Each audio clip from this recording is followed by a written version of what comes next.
So when will you announce that Chuck Liddell is fighting Rich Franklin on that card? Check you out. Who knows? We'll see what happens. He's coming back. Like I said that night in Montreal, you can't retire him. He wants to come back, and you're buddies with him, but he's going to talk you into coming back. I can't retire him, but he gave me his word that he was going to retire. So, well, he hasn't done it. He's not doing it. And if you offer him Rich Franklin, he has a chance to win, and that's a mega fight. He and I have talked, and he has said yes, he will retire. You know what I mean? So we'll see what happens. This guy's like Crow Cop, huh? He and I are getting together next week. Do you hear what I said? What? I said he's like Crow Cop. No, he's not.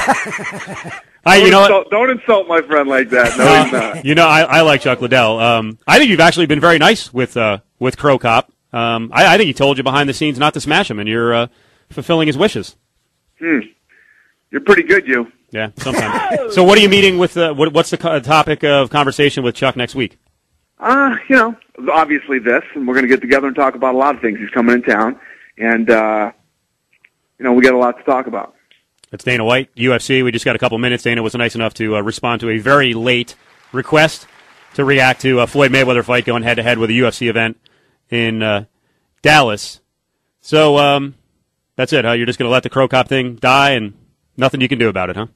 Yeah, listen, I hung myself out there at the beginning of this, when we did this deal. First time I've ever done a deal over the phone with no contract signed, just a verbal handshake. You have my word. You have my word, too. It's the first time I've ever done it. And see what happens, He hasn't fought in Japan yet. We'll see what happens. All right, so it might still be open. I'd like to see him back. I think he's another guy who sells tickets. So how about this? I wouldn't have done that if I didn't think he was going to stay with me. He told me he wanted to. Of course. He wanted to end his career with me. So how do you have Vitor Belfort kind of set for future fights when he's working with another organization? I don't have Vitor Belfort set for future fights. Okay. Why did everyone react to what was it on Inside the Octagon? You kind of threw it out there? What did I do? You threw out the fact that Vitor Belfort. I don't know. Okay. That would be a nice fight against Anderson Silva. I've never said that publicly. Okay. Well, they ran with it. I don't know. Was there a random tweet? Who knows? You know me. I'm always shooting my mouth off. Maybe I said something. But I think you slipped. You slip a lot. Yeah, I don't remember, honestly. I'd honestly tell you if I remembered. But yeah, Vitor's under contract with somebody else. Okay. I have no interest in Vitor right now. What's your reaction? I don't know if you guys have released this, but a lot of rumors that Roger Huerta is going to come back and fight that Ultimate Fight Night against Gray Maynard. Is he coming back? That would be great. That's not really an answer.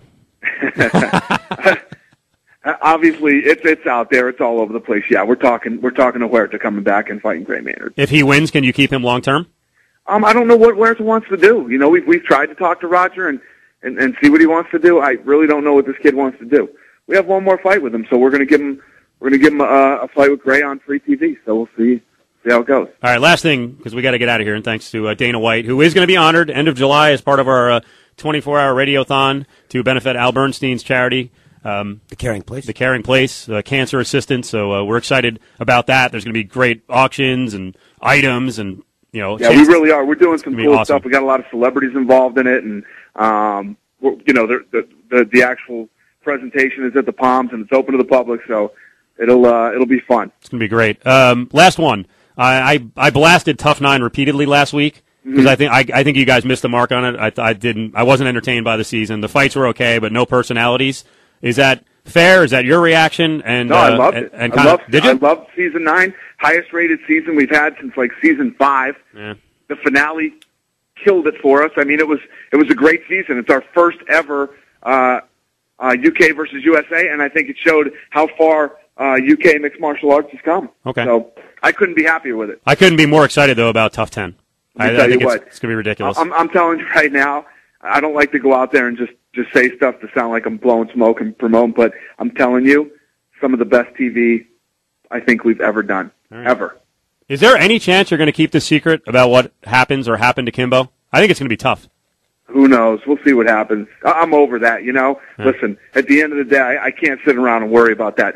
If you find out, if we find out who did it, it's not worth it for the person who did. I can tell you that. Yeah. But whatever. I don't know why you would do it. It's totally cheating the fans. I don't want to know. I want to watch it. No, of course. Cheating the fans, cheating yourself. If you were on the show, you're cheating yourself. Of course. by doing that. It's stupid, but a lot of stupid people in this business do a lot of stupid things. All right. You hanging out with Marty Cordova this weekend? At the pool, shirtless maybe? Not me, man. That's Marty. There was I don't know what blog it was on. That picture you had of Marty shirtless in jeans, pushing his jeans down like in a teen magazine pose is the worst thing ever. Oh, is that terrible? Oh, my God. I know. That. Let me tell you. You know what? I want to do a billboard of that. I want to do a billboard of that on the 15. That sounds fun. Yeah, we should do Win a Date with Marty Cordova. Yeah. Mr. Hotbody at 40 years old. Yeah. Jesus. Yeah. There'll be a lot of guys calling in. Watch it. You already got in trouble for this. Watch it. Yeah. That's all right. On this show, you can do that. That's funny. Yeah. All right, Dan, a good spot. Enjoy the weekend, and we'll catch up with you soon as we lead into the Fan Expo and UFC 100 and a gigantic week in a couple of weeks. All right. Thanks, guys. Have a good weekend. You too, Dan.